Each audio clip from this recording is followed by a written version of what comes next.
Fala pessoal, tudo bem? Meu nome é Isaac e hoje, junto com meus colegas, o Caio e o Júlio, a gente vai apresentar o nosso jogo.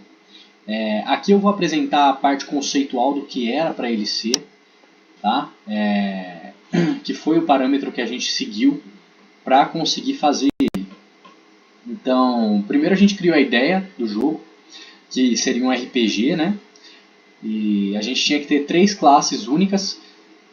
E a gente acabou criando um mundo épico, né? Com diversos inimigos e tal. Mas a gente chega lá já. Aqui são as 3 classes. Cada classe tem uma identidade clara, pontos fortes, marcantes. Aqui a gente tentou ser o mais balanceado possível, mas isso a gente teve que mexer depois. Acredito que o Caio vai falar mais disso.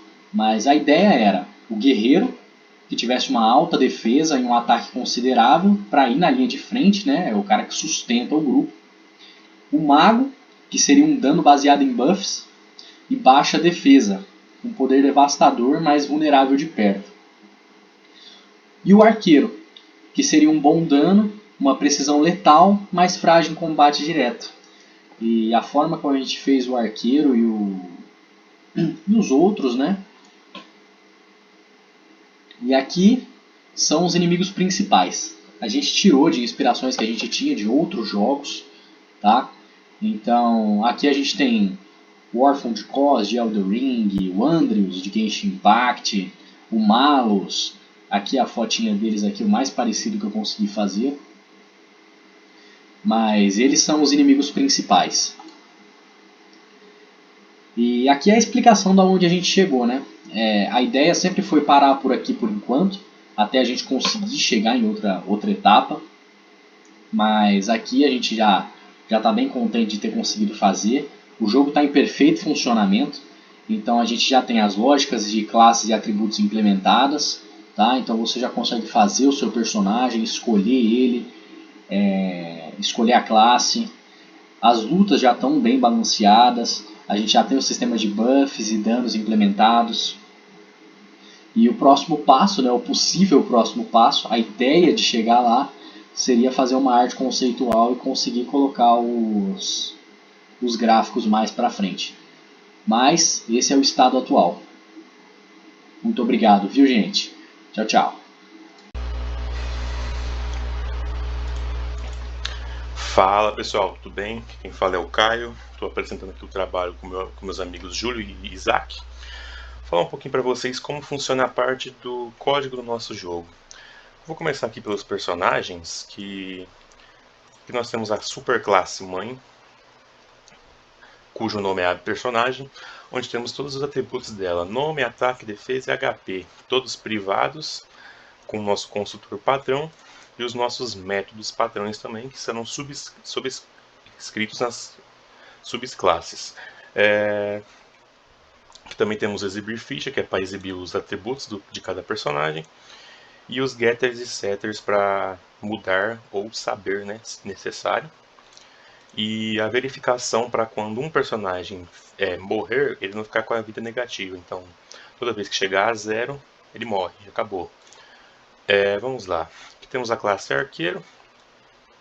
Ela vai pegar o construtor padrão do personagem, assim como todas as outras classes. Os métodos sobrescritos dela são o atacar e o defender. E a ficha, onde no atacar ele recebe um bônus de 10 a 30 de dano, aleatório, no ataque. Soma com o ataque padrão dele e adiciona na vida do inimigo, no caso, né? Recebe o dano. O defender dele, no caso, seria a esquiva, que ele tem 75% de chance de defender. Caso ele não consiga esquivar, ele toma o dano inteiramente do inimigo. E aqui a sobrescrita dele no exibir ficha é somente a classe arqueiro. Na classe guerreiro, o ataque dele é padrão, não temos nenhuma modificação, até porque ele é bem resistente, tem um ataque bruto relativamente alto em comparação aos outros. Porém, como ele não tem buff, então ele precisa ser um pouco mais defensivo. Então aqui, quando ele se defende, ele toma apenas 20% do dano, ou seja, se o cara der 100 de dano nele, ele vai receber só 20. E o exibir ficha dele também é sobrescrito só na classe guerreiro. O mago é o mais agressivo, ele buffa 20% o ataque dele padrão. Então ele, em troca dele atacar naquele turno, ele aumenta 20% do ataque dele consecutivamente até ou o jogo acabar ou a partida terminar. Então você tem 100 de ataque, vai para 120, depois 20% de 120 e assim sucessivamente. O defender dele, ele conjura uma barreira mágica que ele toma somente 50% do dano. Ou seja, se o cara der 100 de dano nele, o inimigo, ele toma somente 50 de pontos de dano. E o exibir ficha foi sobrescrito com a classe mago. Aqui nos inimigos, basicamente são todos herdados da superclasse personagem, né? Ambos são padrões. A gente não focou tanto nos inimigos a princípio. Colocou eles, o ataque deles padrão, só que deu uma equilibrada. Aqui no Orphan é o inimigo mais fraco, o Andrews é o inimigo intermediário e o Malus seria o nosso chefe, o nosso boss. Mostrar aqui para vocês no main, que é onde a gente tem todo o trabalho de polimorfismo, abstração. Aqui a gente tem um menuzinho, né, que é com as opções que o usuário pode escolher, de 0 a 5, no total 6 opções. O código em si, a funcionalidade, tudo, eu deixo para a parte do Júlio, mostrar para vocês com mais detalhes. Aqui a gente tem a verificação do try, que é se caso o usuário apertar alguma coisa diferente dessas opções aqui, não importa se for um número diferente ou uma letra, o código não quebra, ele volta no início. Assim, deixa a didática mais dinâmica, o jogo mais divertido. Aqui os construtores, né, das nossas classes. O ataque do arqueiro, o ataque do guerreiro e o ataque do mago, os atributos, enfim. Caso o usuário não escolha nenhuma dessas opções, ele vai ser criado como guerreiro padrão, para não ter erro de código também. Essa é a parte do menu. Agora aqui a gente tem a parte dos atributos dos inimigos, né? Que é para mostrar para o usuário, quando eles são invocados, eles ganham a ficha, que o Júlio vai mostrar para vocês também. Aqui no iniciar combate ele vai pegar o personagem jogador, que é o personagem que o usuário cria, e o personagem inimigo que ele escolhe, além das opções 3, 4 e 5. Basicamente o combate é bem simples. O combate vai acabar quando a vida de um dos dois chegar a 0, né?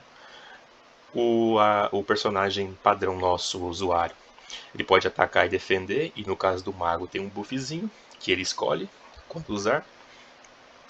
Basicamente eles vão trocar turnos de ataque e defesa até um dos dois morrer. Caso o inimigo morre, vai aparecer você derrotou o nome do inimigo. Se por um acaso o jogador morre, aí vai aparecer que você foi derrotado pelo inimigo tal.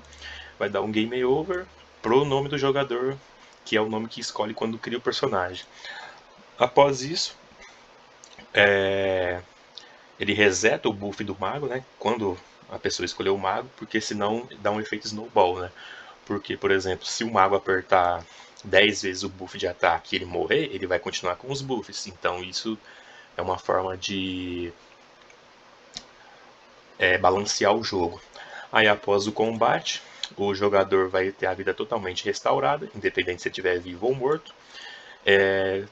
Para não precisar criar outro personagem caso morra, né? Porque se não tivesse isso aqui, o objeto deixaria de existir, que no caso é o personagem que a pessoa criou. Ou ele ficaria com a vida diminuída. Então vamos supor, se ele tomou 200 de dano e ele tem 1000 de vida, ele ia ficar só com 800 de vida, para deixar o jogo mais dinâmico, mais divertido. Pessoal, espero que vocês tenham gostado. Agora eu vou deixar com o meu amigo Júlio. Ele vai mostrar mais como é a gameplay do jogo, como funciona, os buffs e as classes e os inimigos. Espero que tenham gostado, obrigado e até a próxima. Sou o Júlio, eu tô aqui com o Isaac e com o Caio pra gente mostrar pra vocês o resultado de um dos projetos que a gente tá fazendo aqui pra gente brincar. É como se fosse um joguinho de RPG, sabe? O jogo começa assim, Crossword. A gente tem as opções pra gente poder seguir com o jogo. A primeira opção que eu vou fazer vai ser criar um personagem. E eu tenho que escolher o nome do meu personagem. Eu vou colocar Júlio, só por desencargo de consciência. Temos que escolher nosso classificação. Se a gente vai ser um arqueiro, se a gente vai ser um guerreiro, se a gente vai ser um mago. Vou escolher mago só para dar uma brincada. E aí o jogo realmente começa. A gente tem que escolher contra qual lutador a gente vai, contra qual inimigo a gente vai lutar. Eu vou direto pro boss, porque eu tô confiante que eu vou ganhar isso aqui. E o boss começa. Minha vida é essa daqui. A vida do boss é essa daqui. E temos a opção de usar buff, defender ou atacar. Eu acho que eu vou usar buff de começo para ter um ataque mais forte. O boss me tirou dano. Ele me causou um dano relativamente grande. Vamos atacar ele agora, que eu acho que é o melhor que a gente pode fazer. A gente atacou, a gente tirou uma vida boa do boss. Só que ele também tirou uma vida boa nossa. Vamos atacar de novo. A mesma coisa aconteceu, só que eu tô vendo que eu não vou ganhar esse jogo aqui. Eu acho que eu vou usar um buff. Vou usar mais um buff para ver se eu tiro mais dano dele. Consegui tirar muito dano dele até. Mas ele causou muito dano em mim também. Vou ver se eu consigo tirar um dano a mais nele também. Ainda tô causando bastante dano, porém tá complicado. Não sei se eu vou conseguir ganhar esse jogo. Tô causando mais dano, ele causou pouco de dano em mim. Vamos tentar. Acho que dá pra usar mais um buff. Olha, tô sobrevivendo por enquanto. Ele causou bastante dano em mim. Mas acho que a gente vai conseguir ganhar. É, nós conseguimos ganhar. A gente acabou de. A gente perdeu o buff e a nossa vida foi restaurada. Mas a gente derrotou o Malus. Então basicamente esse é o joguinho simples que a gente tá fazendo. Só pra gente brincar mesmo. A gente vai ver se a gente consegue evoluir o jogo ainda e tudo mais. É quase como se fosse um beta. Mas a gente tá indo aí pra frente. Então vou deixar o resto com meu amigo Caio e meu amigo Isaac. Eles vão explicar pra vocês qual é a ideia do jogo e o que é o código por trás.